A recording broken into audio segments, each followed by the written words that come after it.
Open ஏஐக்கு எதிராக குரல் எழுப்பிய சுஷிர் பாலாஜியின் மரணத்தில் சந்தேகம் இருப்பதாகவும் இதுகுறித்து FBI விசாரிக்க வேண்டும் என்றும் அவரது தாய் கூறியுள்ளார்.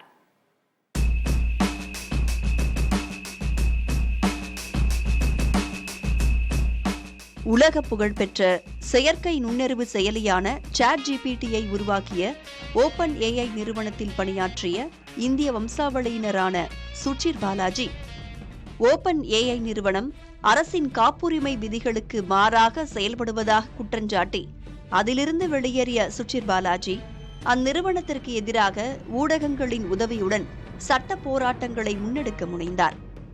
இந்த சூழலில்தான் அவர் கடந்த ஆண்டு நவம்பர் மாதம் மர்மமான முறையில் இறந்தார். 26 வயதே ஆகியிருந்த சுஷிர் பாலாஜியின் இறப்பு தற்கொலை என்று காவல்துறையால் கூறப்பட்டது. செயற்கை நுண்ணறிவு துறையில் மிகப்பெரிய முன்னேற்றத்திற்கு சுஷிர் பாலாஜியின் ஆய்வுகளும் ஒரு காரணமாக இருந்த நிலையிலும், ஓபன் ஏஐ குறித்த ரகசியங்களை வெளியிட இருந்த நிலையிலும் நேர்ந்த அவரது மரணம் தொழில்நுட்ப உலகில் சலசலப்புகளை ஏற்படுத்தியது.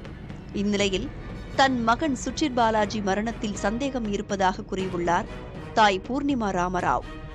சுஷிர் பாலாஜியின் மரணத்திற்கு பிறகு நவம்பர் 29ஆம் தேதி கூகுள் டிரைவ் மற்றும் குரோமில் அவரது பெயரில் பணிக்கோப்புகள் உருவாக்கப்பட்டிருந்தது என்றும் பூர்ணிமா கேள்வி எழுப்பியுள்ளார். தனது மகனின் அறை அலங்கோலமாக இருந்ததையும், குளியல் அறையில் ஏதோ போராட்டம் நடந்திருப்பதற்கு அறிகுறியாக இரத்தக்கறைகள் காணப்பட்டதாகவும் பூர்ணிமா தெரிவித்துள்ளார்.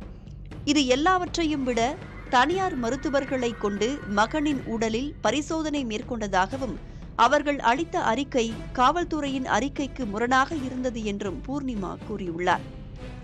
தன்னம்பிக்கை ததும்பும் தன் மகன் நிச்சயம் தற்கொலை செய்து கொண்டிருக்க மாட்டார் என்றும், கொலை செய்யப்பட்டிருக்கக்கூடும் என்றும் அவர் கூறியுள்ளார்.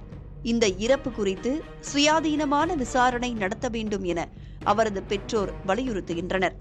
சுஷிர் பாலாஜி குறித்த அவரது தாயின் பதிவில் பின்னூட்டம் இட்டுள்ள தொழிலதிபர் எலான் மஸ்க், இது தற்கொலை போல் தோன்றவில்லை என கூறியுள்ளார்.